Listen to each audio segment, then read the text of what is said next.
ओम नमो भगवते वासुदेवाय नमः। श्री कृष्ण भगवान की जय। सफला एकादशी की आप सभी को हार्दिक शुभकामनाएं। भगवान विष्णु आप सभी की मनोकामनाएं पूर्ण करें। प्रिय भक्तों, आज पौष माह कृष्ण पक्ष की नए साल की पहली एकादशी सफला एकादशी का व्रत है।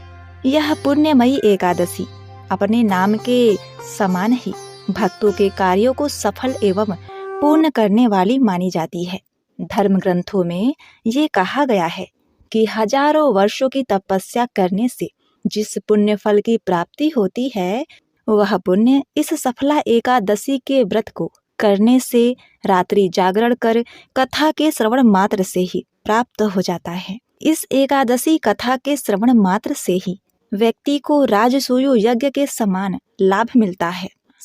प्रिय भक्तों, अब आप श्रवण करेंगे एकादशी व्रत में सुनी जाने वाली दान देने का फल कथा, जिसे सुनना अति आवश्यक होता है। एक समय की बात है, एक भिखारी सुबह सुबह भीख मांगने निकला। चलते समय उसने अपनी झोली में जौ के मुट्ठी भर दाने डाल लिए। वह इसलिए भिक्षाटन के लिए निकलते समय भिखारी अपनी झोली खाली नहीं रखते। थैली देखकर दूसरों को भी लगता कि इसे पहले से ही किसी ने कुछ दे रखा है। एकादशी का दिन था। भिखारी सोच रहा था कि आज अगर ईश्वर की कृपा होगी तो मेरी यह झोली शाम से पहले ही भर जाएगी। अचानक सामने से राजपथ पर उसी देश के राजा की सवारी आती हुई दिखाई दी। यह देखकर भिखारी खुश हो गया। उसने सोचा कि राजा के दर्शन और उनसे मिलने वाले दान से आज तो उसकी सारी दरिद्रता दूर हो जाएगी और उसका जीवन संवर जाएगा। जैसे जैसे राजा की सवारी निकट आती गई, भिखारी की कल्पना और उत्तेजना भी बढ़ती गई। जैसे ही राजा का रथ भिखारी के निकट आया, राजा ने अपना रथ रुकवाया और उतरकर उसके निकट पहुंचे। भिखारी की तो मानो सांसें ही रुकने लगी, लेकिन राजा ने उसे कुछ देने के बदले उल्टे अपनी बहुमूल्य चादर उसके सामने फैला दी और उससे भीख की याचना करने लगा। भिखारी को समझ नहीं आ रहा था कि वह क्या करे। अभी वह सोच ही रहा था कि राजा ने पुनः याचना किया। राजा कहता है कि आज मेरे राज्य पर बहुत बड़ा संकट आया है। ज्योतिषियों ने कहा है, इस संकट से उबरने के लिए यदि मैं अपना सब कुछ त्याग कर एक याचक की भांति भिक्षा ग्रहण करके लाऊंगा, तभी इसका उपाय संभव है। तुम आज मुझे पहले आदमी मिले हो, इसीलिए तुमसे भिक्षा मांग रहा हूँ। यदि तुमने मना कर दिया तो देश का संकट टल नहीं पाएगा, इसीलिए तुम मुझे भिक्षा में कुछ भी दे दो। प्रिय भक्तगणों, भिखारी तो सारा जीवन मांगता ही आया था, कभी देने के लिए उसका हाथ उठा ही नहीं था। सोच में पड़ गया कि ये आज कैसा समय आ गया है कि एक भिखारी से भिक्षा मांगी जा रही है और मना भी नहीं कर सकता। बड़ी मुश्किल से एक जौ का दाना निकाल कर राजा को दे दिया। राजा वही एक जौ का दाना लेकर खुश होकर आगे भिक्षा लेने चला गया। सबने उस राजा को बढ़ चढ़कर भिक्षा दी, परंतु भिखारी को जौ के दाने के जाने का गम भी सताने लगा। जैसे जैसे वह शाम को घर आया, तब उसकी पत्नी ने भिखारी की झोली पलटी तो उसमें से भिक्षा के साथ ही अंदर एक सोने के जौ का दाना नजर आया। भिखारी की पत्नी ने उसे जब दाने के बारे में बताया तो वह भिखारी छाती पीट कर रोने लगा। जब उसकी पत्नी ने उसे रोने का कारण पूछा तो उसने अपनी पत्नी को सारी बात बताई। उसकी पत्नी ने कहा कि तुम्हें पता नहीं कि जो दान हम देते हैं वह हमारे लिए स्वर्ण है, और जो हम इकट्ठा कर लेते हैं वो सदा के लिए मिट्टी हो जाता है। तब से उस भिखारी ने भिक्षा मांगनी छोड़ दी और मेहनत करके अपना तथा अपने परिवार का भरण पोषण करने लगा। जिसने सदा दूसरों के आगे हाथ फैलाकर भीख मांगी थी, अब खुले हाथ से दान पुण्य करने लगा। धीरे धीरे उसके जीवन बदलने लगे और जो लोग सदा उनसे दूरी बनाए करते थे, अब उसके समीप आने लगे। वो एक भिखारी की जगह दानी के नाम से जाना जाने लगा। जय हो एकादशी माता, जय विष्णु भगवान, ओम नमः शिवाय। हे भगवान विष्णु, जिस प्रकार उस भिखारी के दिन फिरे, वैसे ही आप अपने भक्तों का दिन फेरना, उनके घर में सुख समृद्धि वैभव की प्राप्ति कराना। जय विष्णु भगवान, जय लक्ष्मी माँ। प्रिय भक्तों, अब आप आगे सुनेंगे कर्माबाई की खिचड़ी की कथा। यह कथा बहुत ही निराली है, जिसे श्रवण करने से भगवान विष्णु जगन्नाथ जी अत्यंत प्रसन्न होते हैं। इस कथा के अनुसार बहुत पहले भगवान जगन्नाथ की एक अनन्य भक्त हुआ करती थी, कर्माबाई। कर्माबाई एक वृद्ध महिला थी, लेकिन वह हर रोज भगवान जगन्नाथ को भोग लगाना कभी नहीं भूलती थी। एक बार कर्माबाई की इच्छा हुई कि भगवान जगन्नाथ को अपने हाथों से कुछ बनाकर भोग लगाया जाए, लेकिन उन्हें मन में शंका थी कि क्या भगवान को यह पसंद आएगा या नहीं। ऐसे में उन्होंने अपने मन की इच्छा भगवान को बताई। कर्माबाई की इच्छा सुनकर भगवान जगन्नाथ स्वयं उनके घर आ गए और कर्माबाई से कहा कि उन्हें बहुत तेज भूख लगी है और वे उन्हें कुछ बनाकर खिलाएं। कर्माबाई ने झटपट में बनने वाली चीज खिचड़ी बनाई। भगवान जगन्नाथ को खिचड़ी परोसकर उन्हें पंखा झेलने लगी। भगवान जगन्नाथ ने बड़े चाव से खिचड़ी खाई और कर्माबाई से कहा कि उन्हें खिचड़ी बहुत पसंद आई और अब वे रोज कर्माबाई के यहाँ खिचड़ी खाने आया करेंगे। कर्माबाई प्रभु की बात सुनकर बेहद ही प्रसन्न हुई। फिर ये कर्माबाई के दिनचर्या का हिस्सा हो गया। वे रोज सुबह जल्दी उठती और सबसे पहले भगवान के लिए खिचड़ी बनाती थी।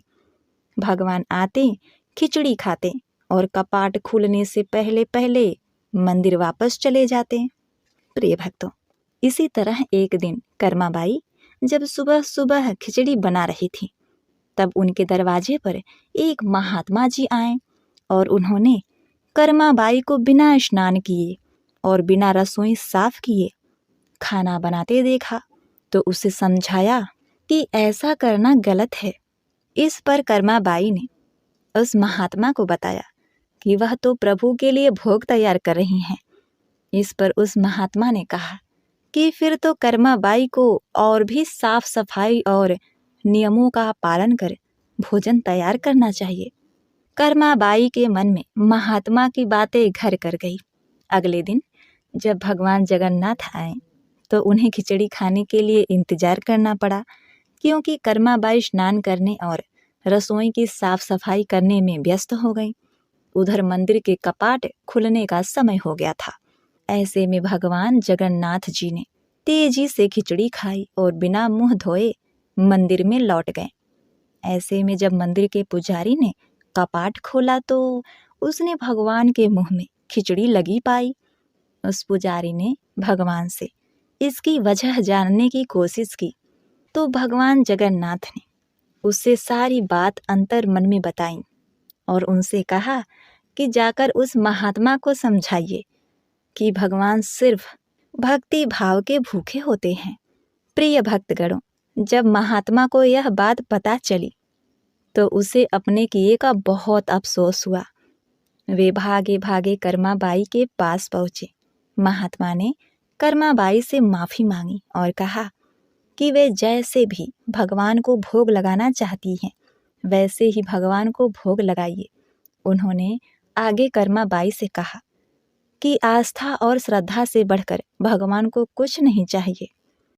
इसी तरह एक दिन जब पुजारी ने मंदिर का कपाट खोला तो उसने देखा भगवान जगन्नाथ की आंखों से आंसू बह रहे थे। उसने भगवान से इसकी वजह पूछी तो भगवान जगन्नाथ ने बताया कि कर्माबाई का देहांत हो गया है और उन्हें माँ और उसके हाथों से बनी स्नेह से भरपूर खिचड़ी की याद आ रही है। तब से पुजारी ने भगवान से कहा, हे भगवान, अब वे उसके लिए रोज खिचड़ी बनाएंगे और भगवान को कभी भी माँ की कमी महसूस नहीं होने देंगे। प्रिय भक्तों, इसके बाद से ही भगवान जगन्नाथ के लिए हर रोज खिचड़ी बनाई जाती है और उन्हें उनका भोग लगाया जाता है। एक बार प्रेम से बोलिए, जय हो जगन्नाथ भगवान, जय विष्णु जी। हे भगवान जगन्नाथ, जैसे आपने अपने भक्त कर्माबाई पर कृपा की, वैसे ही अपने इन सभी सच्चे भक्तों पर कृपा बरसाना। कथा कहानी को सुनने वाले, कहने वाले तथा हुंकारा भरने वाले सभी भक्तों का कल्याण करना। ओम नमो भगवते वासुदेवाय नमः। आइए सुनते हैं माता तुलसी की कथा। एक बार एक गांव में एक बुजुर्ग महिला रहा करती थी। वह सुबह ही पूजा पाठ करती थी। वह रोज तुलसी माँ की पूजा करती थी और वह बुजुर्ग महिला रोज तुलसी माँ से कहती थी, हे तुलसी माता सबकी दाता, मैं तेरा विड़ला सींचू, तू निस्तार कर मेरा। हे तुलसी माँ, तू मुझे बहू दे, पीताम्बर की धोती दे, मीठा मीठा गास दे, बैकुंठ में वास दे, चटक की चाल दे, पटक की मौत दे, चंदन का काठ दे, रानी सा राज दे, दाल भात का भोजन दे, 11 की मौत दे और कृष्ण जी का कंधा दे। वह बुजुर्ग महिला हर कार्तिक महीने में तुलसी माता की पूजा करती और उनके विड़ले को रोज सींचती। तुलसी माता बुजुर्ग महिला की बात सुनकर धीरे धीरे सूखने लगी। तभी भगवान श्री कृष्ण ने देखा कि तुलसी माता सूखती जा रही हैं। तभी एक दिन भगवान श्री कृष्ण तुलसी माता जी के पास प्रकट हो गए और भगवान श्री कृष्ण ने तुलसी माता से पूछा, हे तुलसी, तुम क्यों सूख रही हो? सभी महिलाएं तुम्हारी पूजा करती हैं और तुमको सींचती हैं, लेकिन फिर भी तुम सूखती जा रही हो, क्या कारण है इसका? जिसके बाद तुलसी माता ने भगवान श्री कृष्ण से कहा, हे प्रभु, एक बुजुर्ग महिला मेरे पास रोज आती है और रोज एक ही बात बोलती है, हे तुलसी माता सबकी दाता, तेरा विड़ला सींचती हूँ, तू कर निस्तार मेरा। तू मुझे बहू दे, पीताम्बर की धोती दे, मीठा मीठा गास दे, वैकुंठ में वास दे, चटक की चाल दे, पटक की मौत दे, चंदन का काठ दे, रानी सा राज दे, दाल भात का भोजन दे, 11 की मौत दे और कृष्ण जी का कंधा दे। हे भगवान, मैं उस बुजुर्ग महिला की सारी मनोकामनाएं पूरी कर सकती हूँ, लेकिन उसकी एक मनोकामना पूरी नहीं कर सकती। मैं श्री कृष्ण जी का कंधा कहाँ से दूंगी?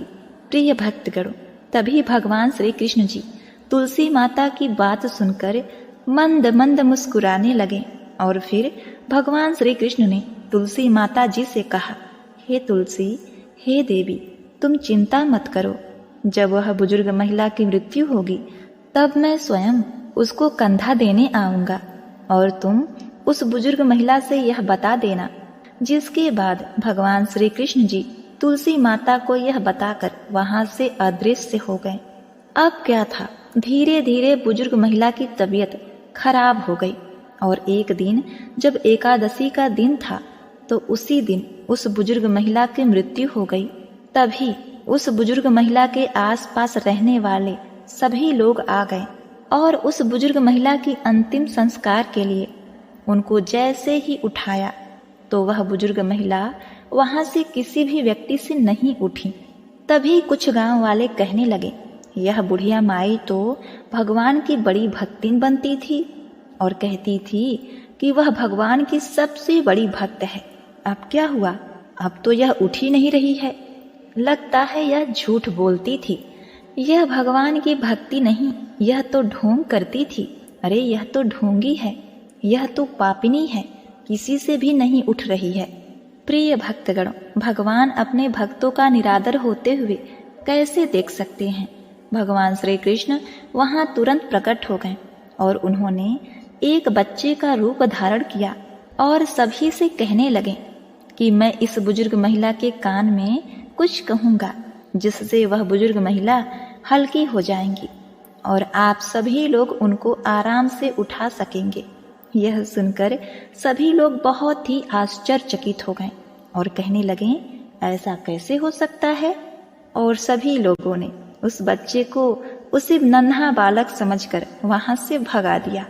लेकिन वहां पर उपस्थित एक बुजुर्ग आदमी ने उस बच्चे से कहा, बेटा जाओ, तुम्हें जो कुछ कहना है वह कह लो। प्रिय भक्तगण, लेकिन यह सभी लोगों को पता नहीं था कि बच्चे के रूप में भगवान श्री कृष्ण खुद ही वहां आए हैं। उस बुजुर्ग महिला को कांधा देने के लिए, जिसके बाद भगवान श्री कृष्ण ने उस बुजुर्ग महिला के पास गए और उनके कान में जाकर कहने लगे, माई, मन की निकाल दे, पीताम्बर की धोती ले, मीठा मीठा घास ले, बैकुंठ में वास ले, चटक की चाल ले, पटक की मौत ले, चंदन का काठ ले, और हे माता, अब तू श्री कृष्ण जी का कंधा भी ले। भगवान श्री कृष्ण के इतना बोलते ही वह बुजुर्ग महिला हल्की हो गई और फिर भगवान श्री कृष्ण ने सभी लोगों के साथ मिलकर उस दिन उस बूढ़ी माँ को कंधा दिया और उस बुजुर्ग महिला का अंतिम संस्कार किया, जिसके बाद उस बुजुर्ग महिला को मोक्ष की प्राप्ति हो गई। और इस प्रकार वह बूढ़ी मैया भगवान विष्णु के बैकुंठ लोक में चली गई। एक बार प्रेम से बोलिए, जय माता तुलसी। ओम नमः शिवाय।